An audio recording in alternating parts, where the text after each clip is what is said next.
ब्रह्मांड जिसमें ऐसी कई चीजें हैं जिनके पास रोशनी और ऊर्जा है, लेकिन सूर्य इन सब से गर्म और चमकीला है, जो पूरे संसार को रोशनी देता है। एक तरफ जहाँ विज्ञान इसे तारा समझता है, तो वहीं दूसरी ओर ज्योतिष शास्त्रों में सूर्य को देवता का स्थान दिया जाता है। सूर्य देव को वेदों में जगत की आत्मा और ईश्वर का नेत्र बताया गया है। सूर्य देव को जीवन, स्वास्थ्य और शक्ति के देवता के रूप में पूजा जाता है। सूर्य की पूजा करने की कई विधियां हैं और उनसे कई तरह का लाभ प्राप्त होता है और जिंदगी में खुशहाली आती है।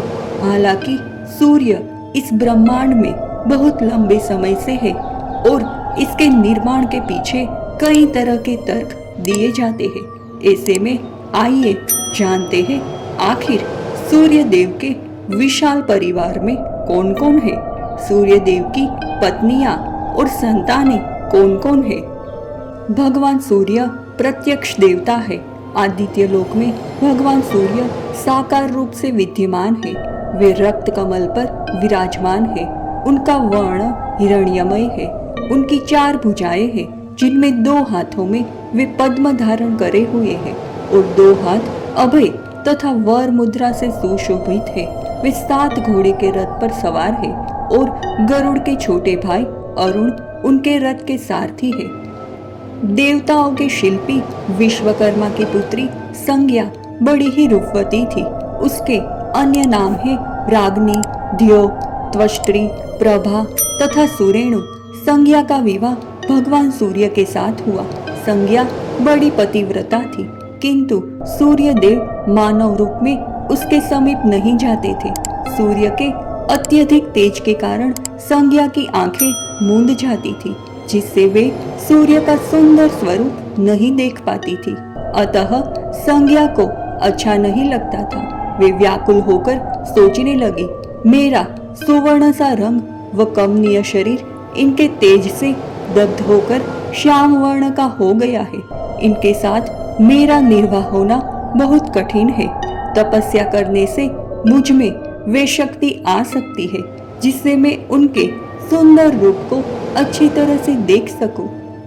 उसी स्थिति में संज्ञा से सूर्य की 3 संतानें वैवस्वत मनु, यम व यमी यानी कि यमुना हुई, किंतु सूर्य के तेज को न सह सकने के कारण अपने ही रूप, आकृति तथा वर्ण वाली अपनी छाया को पति सेवा में नियुक्त कर वे अपने पिता के घर चली गई। जब पिता ने उसे पति गृह जाने के लिए कहा, तो वे उत्तर कुरु यानी हरियाणा देश चली गई। अपने सतीत्व की रक्षा के लिए उसने वड़वा यानी कि मन के समान गति वाली घोड़ी अश्विनी का रूप धारण कर लिया और अपने शक्ति वृद्धि के लिए कठोर तपस्या करने लगी। सूर्य के समीप संज्ञा के रूप में उसकी छाया निवास करती थी। छाया का दूसरा नाम विक्षुभा है। उसके सभी अंग, बोलचाल, आकृति संज्ञा जैसे ही थे, इसीलिए सूर्य देव को ये रहस्य ज्ञात नहीं हो पाया। सूर्य ने भी छाया को ही अपनी पत्नी समझा और उनसे उन्हें 4 संतानें सावणी मनु, शनि, तप्ती तथा विष्टि यानी कि भद्रा हुई। परिवार में विषमता ही कलह का बीज है। छाया अपनी संतानों को अधिक प्यार करती थी और वैवस्वत मनु, यम तथा यमी का निरंतर तिरस्कार करती रहती थी। इस अपमान को संज्ञा के ज्येष्ठ पुत्र वैवस्वत मनु ने तो सहन कर लिया, किंतु उसके छोटे पुत्र यम यानी कि धर्मराज सहन नहीं कर सके। ये विषमता अंत में इतनी बढ़ी कि उसने विवाद का रूप धारण कर लिया। विधाता का विधान तो देखे, बहुत जल्द ही छाया के विषमतापूर्ण व्यवहार का भंडाफोड़ हो गया। एक दिन यमुना और तप्ती में विवाद हो गया।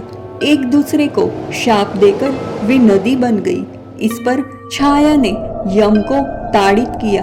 दुखी होकर यम ने छाया पर पैर उठाया, जिस पर छाया ने उसे शाप देते हुए कहा, तुमने मेरे ऊपर चरण उठाया है, इसीलिए यदि तुम मेरे शाप से कलुषित अपने पैर को पृथ्वी पर रखोगे तो कृमि उसे खा जाएंगे।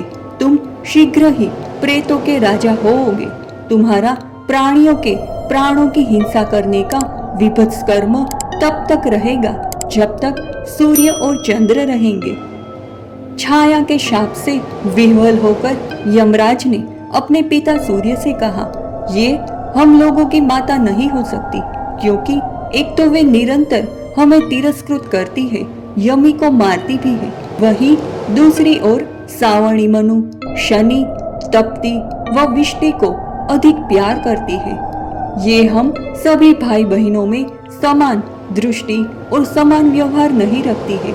मेरे द्वारा दुखी होकर पैर उठाने पर उसने उसे गिर जाने का शाप दे दिया। एक माता का अपने बच्चों को ऐसे शाप देना कभी संभव नहीं है। संतान माता का कितना भी अनिष्ट करे, किंतु वे अपनी संतानों को कभी शाप नहीं दे सकती है। पुत्र कुपुत्र हो सकता है, माता कुमाता नहीं होती है। भगवान सूर्य ने क्रुद्ध होकर छाया से कहा कि ये तुम्हारे लिए उचित नहीं है कि अपनी संतानों में कुछ से प्रेम करो और कुछ से द्वेष। माता के लिए तो सभी संतानें समान होनी चाहिए। भगवान सूर्य यम को मिले शाप से दुखी हुए।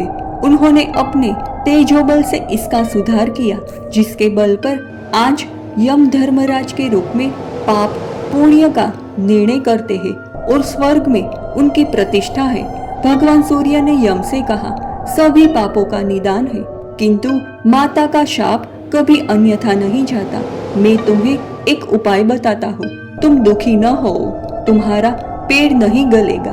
केवल इसके लघुकण के बराबर मांस और रुधिर लेकर कृमिगण पृथ्वी पर चले जाएं, तो इससे माता का शाप भी सत्य होगा और तुम्हारे पेड़ की भी रक्षा हो जाएगी। ब्रह्मा जी की आज्ञा से तुम लोकपाल पद को प्राप्त होोगे। तुम्हारी बहन यमुना का जल गंगा जल के समान पवित्र होगा और तप्ती का जल नर्मदा के जल के समान पवित्र माना जाएगा। आज से छाया सब देहों में अवस्थित होगी। कुपित सूर्य छाया के पास पहुँचे और उसके केश पकड़कर पूछा, सच सच बताओ, तुम कौन हो?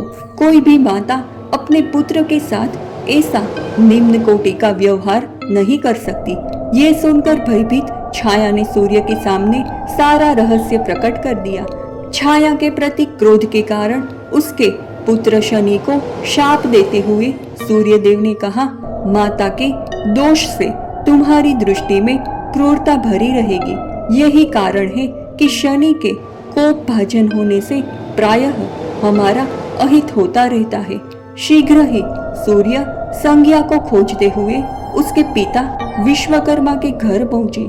वे जानना चाहते थे कि मेरी प्रियतमा उन्हें छोड़कर तप क्यों कर रही है।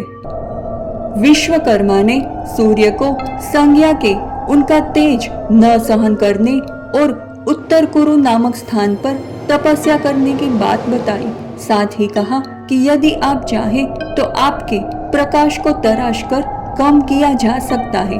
भगवान सूर्य अपनी पत्नी की प्रसन्नता के लिए कष्ट सहने को तैयार हो गए। विश्वकर्मा ने सूर्य की इच्छा पर उनके तेज को व्रज की सान पर खराद कर कम कर दिया। सूर्य देव की 1000 किरणें शेष रह गई, बाकी सब छांट दी गई, जिससे उनका रूप बहुत ही कुछ सौम्य बन गया।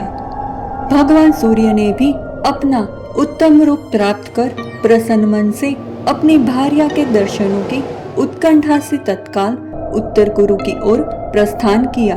वहां उन्होंने देखा कि वे घोड़ी अश्विनी का रूप धारण कर विचरण कर रही है। भगवान सूर्य अश्व का रूप धारण कर संज्ञा से मिले। बेचारी अश्विनी घबरा गई कि किसी पर पुरुष ने मेरा स्पर्श न कर लिया हो। अश्वारूपी संज्ञा ने अश्वरूपी सूर्य को पर पुरुष जानकर उनका तेज दोनों नासापुटों से बाहर फेंक दिया, जिससे दोनों अश्विनी कुमारों की उत्पत्ति हुई, जो देवताओं के वेद्य हुए। सूर्य के तेज के अंतिम अंश से रेवंत नामक पुत्र उत्पन्न हुआ, जो गुह्य को और अश्वों के अधिपति रूप में प्रतिष्ठित हुए। इसके बाद भगवान सूर्य ने अपना वास्तविक रूप धारण किया।